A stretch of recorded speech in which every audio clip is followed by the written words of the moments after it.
What's up, guys? I'm Dan Mendoza, the founder of Muscle Icon. I'm here with Muscle Icon judge Tamra Day and our 2021 People's Inspire Award winner, Sabine. Thank you very much for joining us.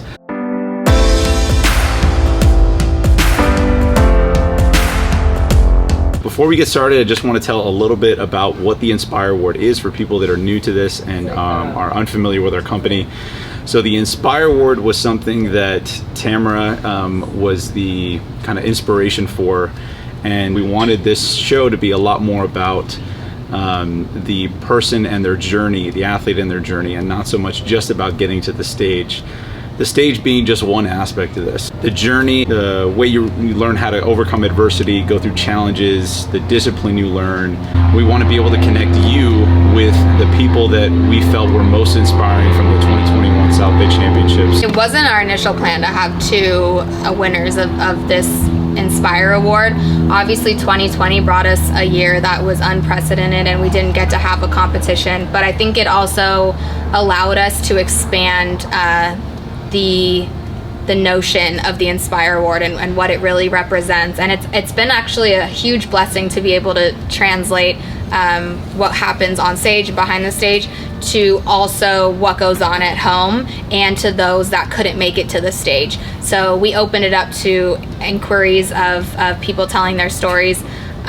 We didn't really know if, well, at least I didn't from her submission, if you were going to be competing at all, or if you're just like a bodybuilder who loves the sport. And I was when I was giving the award on stage, I kind of also thought I was talking to the live feed to like tell this potential winner that they won, and like someone would show you like at home and be like, oh, maybe she lives in like Kansas or something. I was getting ready to pull out my phone and do an Instagram live with it. And tell you that you won because your story was so incredible. And then like I was saying, you know, that Sabine was our winner, and then she's like, I'm here, and I'm like, oh my god, you're in the stage. Like it was so amazing because like I said in the last interview with David, like I just read the submissions and I didn't want to see who you guys were. I didn't want to know anything more about you except for the heart behind your story. Right. And Sabine's story is just absolutely awe-inspiring and amazing, in the worst of ways and the best of ways, what you've overcome. So take us back to, I guess, that moment, and then kind of maybe what led up to that, if you're open to it, because I think it's kind of unfathomable what you've experienced and how amazing it is that you're sitting with us right now. So now it's almost been 2 years ago, I was attacked in my own home, in my sleep, and brutally beaten up, strangled and beaten, and then almost raped. I got away. And I was lucky. I didn't have major injuries. I was pretty bruised up, my entire body. I had a broken foot and broken toes. That was really the worst of it. But emotionally, that was the hardest part. I'm originally from Germany. I don't really have any family. I have my kids here, but I don't have any, you know, my parents don't live here. And so I was on my own. And was it somebody, you can tell me, but that you knew? Would you have any inclination that something like this could happen? No. Okay. I had no idea. No. I knew the person, but I had no idea that this person was capable of that. Or, I mean, if somebody would have suggested, I was like, this will never happen to me. Like, these things don't happen to somebody like me. Lifting? Were you in this world? Okay, so not what at was all. Life like? So prior to that, I was a skinny fat. I can't even picture you guys, like seeing this woman, like you're such a powerhouse, like I can't even imagine you being. I was a skinny fat. I mom of two, single, and I actually had a really boring life. Like, I mean, I kind of at that point I kind of had settled into the midlife, like the best years are kind of gone. Like a teenager. I have my own. I have my own business, and I was kind of bored with that. But you know, you're like kind of settle into like, okay, that's just what it is. But that changed everything. It initially in a really bad way because, you know, I had PTSD, I had to heal. How was it with your kids? Were they home at the time? Were they gone? Both of my kids that night weren't home, luckily. And how'd they respond to the accident? So Incident, yeah. See, when this first happened, and like the first 24 hours, I was really in a fog. Like I couldn't even put it all together. My neighbors had helped me. They heard me scream that night, and they helped me. And thank God. I feel like neighbors don't get involved anymore with anything, and amazing that you were able to step in. Thank God. I mean, they are family for me now. Absolutely. They have a very special place in my heart. And but I didn't really know, and it took me a good, I want to say 15 to 20 hours to even realize what happened physically to me. I felt no pain, zero. I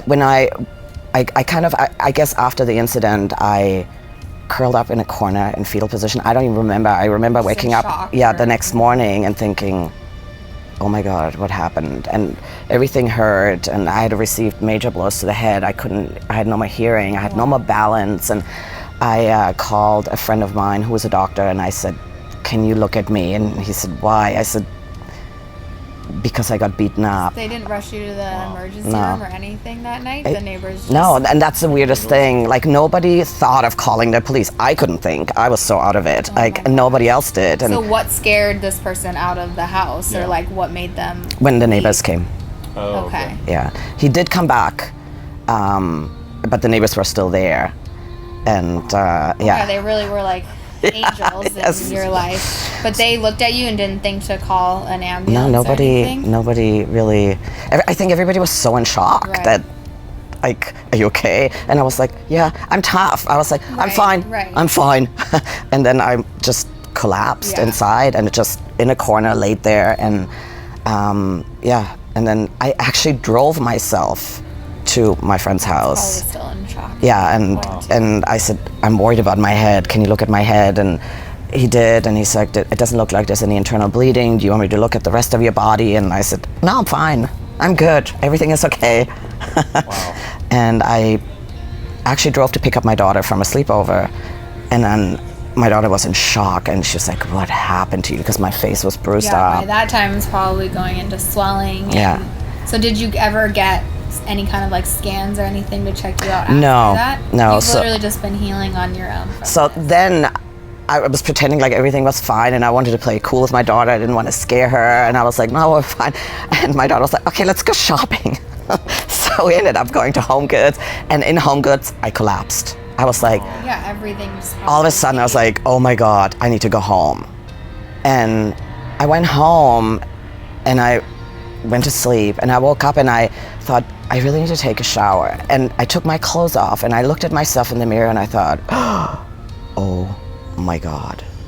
And my entire body was bruised up. My chest, my back, my legs. At that point, my foot was so swollen, I couldn't even fit into a shoe anymore. And that's when I started to feel pain. But it took a good, almost a day. Has a really great way of protecting itself mentally and physically. And I think when I heard your story, it was really, it was challenging for me, and it was well eye-opening, because I don't know if I had mentioned to you that my mom was hit by a car a couple months prior to us doing this show, and she was knocked unconscious. She was running, and when she woke up from the hospital, again, there was not really much pain, but 1 to 2 days later was when all the swelling and the bruising happened, and then they were able to see everything, and they couldn't even see that her spine was almost severed until the swelling went down, because so much swelling happens. It's like your body is just naturally coating everything and protecting it.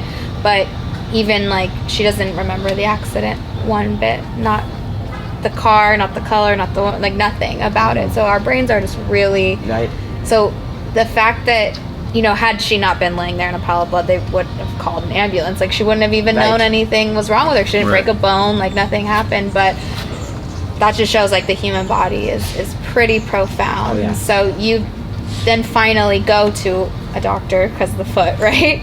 No, I didn't No? even You that. just knew it wasn't- No, Yeah. the next day, actually, I took my daughter to tennis lessons, and in the car, she said, "Mom, what are you going to do about this?" And I said, "I don't know." I was so scared. I mean, at that point, I was scared for my life. I was like, "Oh my God, if I go to the police, like, then what?" And then she said to me, she said, "Mom, if this had happened to me, what would you do?" And I said, "I would kill the person." And she said, "No, seriously, what would you do?" I said, "No, seriously, I would kill that person." And she said, "No, but," I said, "I would go to the police and make sure that person pays for what they did to you." And she said, "Why don't you have enough self-love to do that thing for yourself?" I dropped off. I just bawled my eyes out. I was like, "Oh my God, it needs like 15-year-old with all that wisdom too." And I turned around and I went to the police. And I felt like I owed it to her. Yes. And I thought, how could I ever look her in the eye and say, "You got to stand up for yourself because this is wrong. Nobody is allowed to touch you. Nobody's allowed to treat you like that." And so. As strong as we think we are, it takes something like that for your daughter to speak out of this like unknown wisdom and speak through her to just tell you that that's what you need to do for yourself and to show your daughter how strong you actually are. I think sometimes, like we were just talking to David about that, like asking for help is so foreign to us a lot. We don't want to burden people, but like there are those little moments like his mom stepping in and taking care of him, and when he's like, "She absolutely saved my life," and maybe your daughter even saved your life too, because pressing charges or at least holding this person accountable like is something to show her that you were willing to take that step too, you know. What happened? Did they end up? The whole thing lasted about a year and a half, and I always say, you know, the system is broken. You become now the problem. They are trying. It's more horrible going through the legal battles than the actual attack, because now they're trying to question everything you say. Well, all the bruises, the broken bones. You could have thrown yourself down the stairs afterwards. Who knows you didn't do that? Like, really? Yeah. That doesn't say, why would I do that? Victim into, Yeah. Prove it. Yeah. Prove it. And my neighbors heard me scream. Well, they heard you scream, but they didn't see actually what happened. Why would I be screaming for my life? Why would they jump out of bed at midnight? No, none of that matters. So it's So living through all that court battle, even after that, it's almost like you have to relive and over and over and over and again. be made to feel crazy. Oh yeah, your character Really gets good at questioned, that. and there's many times where I was like, why did I do that? Why did I step forward to? But I know why I did it. Yeah, you know the reason behind it, and even I'm sure your kids watching you go through that battle showed them like perseverance and your character, and that planted a seed in them for being able to stand up for themselves and being able to push through hard things like that. Because hopefully, I don't know the end result of that, but I hope that you don't fear for your life anymore, or at least that for the time being you don't have to. And like now tell us how you like found bodybuilding and this idea of like the recovery. like, So where I live, there's a an F45, high intensity interval training in the commercial space in front of my house, and they just started shortly after this happened, and so I had PTSD. I was scared, like, for my life, for being home alone, for going to sleep, and I started drinking whiskey, lots of whiskey, just to numb the pain, numb the fear, and I realized that way I was really gonna lose, and that person was gonna win. And I was like, this can't be, I can't ruin my life. Like, now it's in my control to say, no, this is not gonna happen. I'm gonna work through this. I'm gonna work through the emotional issues that I have, take care of the legal stuff, whatever, but it's up to me, and he's not gonna win. And so one of the things I tried is I went to work out. I went to F45, And I could tell immediately I was feeling better, at least for a few hours, Right. at least while I was there. Sometimes it's that baby little moment where there's not a Like, I didn't think about this for 10 minutes. Oh my God. Yeah.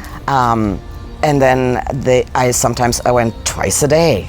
Sometimes I went 3 times a day just to get my fix. And then they had a global competition, and I took part in that. And I went from 35% body fat 6 weeks later to 15. Wow. But I worked my ass off. You did. I dieted. I didn't drink anymore. I was like, this is it. We're going to do this. And I set myself this little goal. And I'm like, I want to win. And I actually won female highest percentage body fat loss. And it got cut short because of the pandemic, but it was 6 weeks instead of 8. But still, I went from 35 to 50. Showing yourself that you can do something like that, and especially because you didn't come from the fitness world or the bodybuilding world or anything. Nothing to just like that. jumping in, and it shows your personality. You're like, I'm going all the way for this. And I could feel like, all right, I feel good. Okay. And at that point, I was super, like, I felt like I was super skinny. I was just like, I'm like, okay, but that's like, we're not going to go with that. I'm going to get even skinnier. And I'm like, no, I don't want that. So I went to see a friend of mine who has a supplement store, and I said, hey, trainers, I need to put on a little shape now. I need a little muscle. How do I do that? And he's like, oh, I might have somebody for you. And he's friends with Dave Fisher. So he called him up. Dave called me, said, I heard you need a trainer. And it was during the pandemic. And I said, yeah, I know, but everything's closed. And he was closed. And he said, come in, I'll look at you. And he looked at me and he said, I'll take you on, but I'm not going to babysit you. I still remember him saying that. And I thought, asshole, you don't have to babysit me. Right.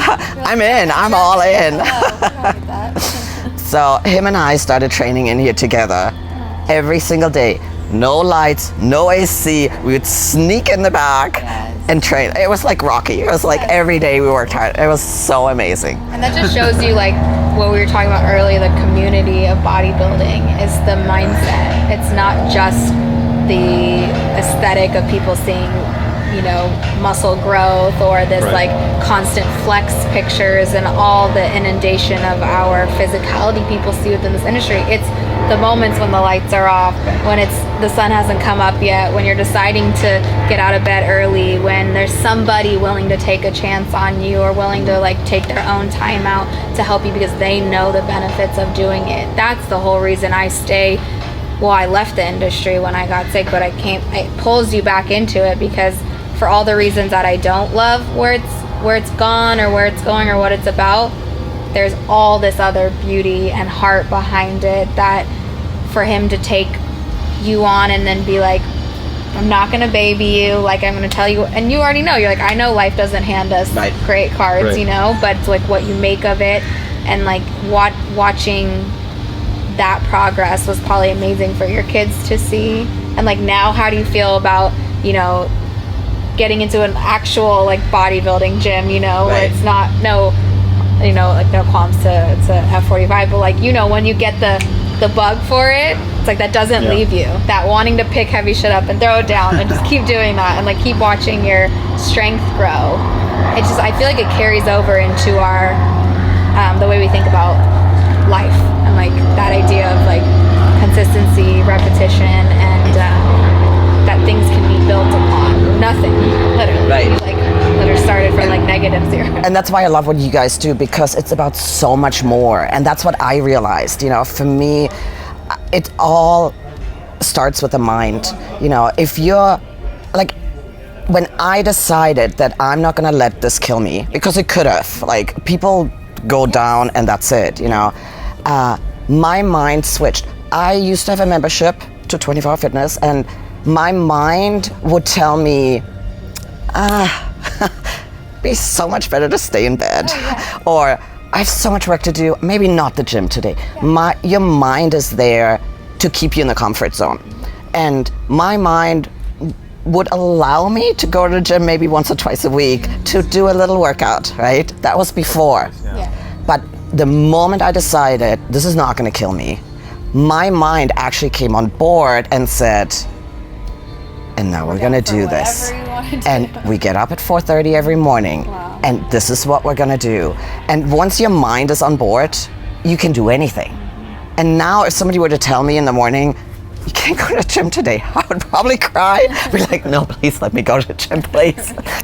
And like you said, you know, it has affected everything. And I feel like the body part is a beautiful side effect. And I appreciate that. Exactly a great But point. like what you guys do and the work that you do is exactly how I feel about what I do in there. It has an effect on how I parent my children. My son is in here every morning now because he's so proud of me. He checked it out and he's like, ooh, I think I might like this. And now he's doing this. The relationships have changed because of what I do. There's this ripple effect that you have on all parts on your life, on my work that I do, the relationships I have with people, the boundaries I set in personal relationships with people, because I not only feel stronger physically, but I feel stronger emotionally, spiritually. Past that threshold of like keeping yourself in that comfort zone, like you said, and you know there isn't a boundary to what I can do or the effect I can have on people. So you've shown yourself that and proven it, and the brain understands when it's proven something to itself, where it's like there's no going back. Like, that's the best threshold for me to ever pass, and I feel like that's something I pray for everyone to experience. But those thresholds, you don't meet them until you're forced to, until you're forced up against them. And for you, it's like, of course, no one ever wishes a huge incident like that to happen that changes forever the way you look at life. But you could have met that threshold and gone, yeah, you know what, it's easier to just stay in bed and drink and go to the gym occasionally, just to whatever. But whatever that spark was, whatever that seed that was planted in you was planted so far before you could ever have imagined. And I think your daughter probably activated it, or something, you know, a few things probably activated it. But for me, going through what I went through and watching your story and then David's and all these stories we get in this bodybuilding world that we're just honored to be able to experience, is that realization that we've all had this seed planted from such an early age, but we let that mind of ours just completely entrap us with this small-mindedness and this just cage. And if we look at the things that have happened to us as walls, that's always going to keep us there. But if we look at them as like these thresholds that just need that one extra little push to get through, like literally anything, you can't even fathom what's beyond that. And then the ripple effect, like you said, that it has on everyone around you. It could just be the one person that you see when you're training, I mean, or the one talk you have with somebody. But the reason like that we're here doing stuff on camera and being able to relive, you know, unfortunately, and for us just fortunately relive your story, is that someone out there will think that that's their threshold and they won't be able to see what can be on the other side of that. And it's such a beautiful testament to not only people that physically get to be in your presence and see this transformation, but to those that get to witness it through this storytelling. We're so excited because actually you're gonna do the show next year, right? Hopefully. Yes. Awesome. So Muscle Icon 2022. Look out for Sabine.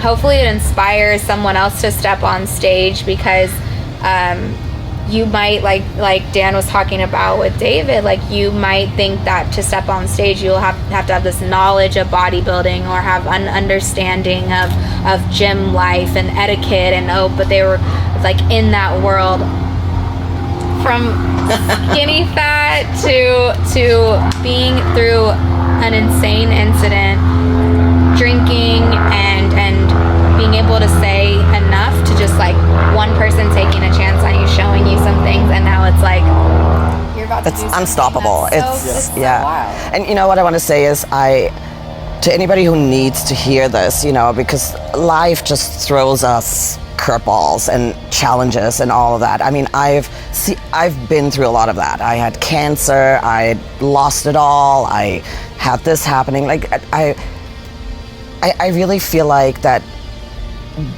the most beautiful gifts are given to us in the trenches. In those, yes. Like when it's the hardest, when you feel like this is it, I don't think I'm gonna make it through this, you know. So I feel like God will never give you anything that you cannot handle, and you're gonna make it through it. And there's a silver lining in everything we go through. And once you find that, oh my God, there's no stopping. Yeah. There's no stopping at all. And Changing that belief that that thing that happened to you is there to just stop you, instead of switching, just that, making that little switch of going, what could be on the other side if I just realize that, like, God is just pulling me through it. All he does is he's just pulling me through it because I'm still on that path. We just have to have that belief in it, because belief is being able to get to something that you cannot see, because I'm sure you could never have pictured where you're at now. No. And that, you know, that happening to you is such a beautiful reminder to that. And that's the way I see it today. Like, I look back and I can talk about it. I have no hard feelings. I have no anger. Like, I am actually grateful, because I would still live my boring little life, like, with no excitement like that. And the fire it started inside of me wouldn't be there like that. So thank you, like, for pushing me through this, you know. And I think it's, you know, it's the gifts that we should be most proud of. And people say, oh, I have a gift, I'm really good at such and such, you know, but those are the things that are actually given to us for free. That's not really what we should be proud of. What we should be proud of are those gifts, the challenges where we make it through and we come out better in the end than we actually went in there. That's the gift. And if we can pass that along and just inspire one person to persevere, to make it through that, it was all worthwhile. It was beautiful. If she had a mic, I'd be like, drop something. And this is why we're doing what we're doing, right? Like, this is why we want to be able to come back off stage, talk to you guys like this, and hopefully be able to continue to watch your journey to make it onto stage. And not just that, but like we talk about everything having to do with Muscle Icon, taking care of our family on and off stage. You are now considered family. We love you dearly. We're so grateful for you being just a part of this brand, this movement, this just family. Which Muscle Icon family. Just, we're really grateful to have you, and thank you guys for tuning in. Thank you. We will see you soon. Thank you.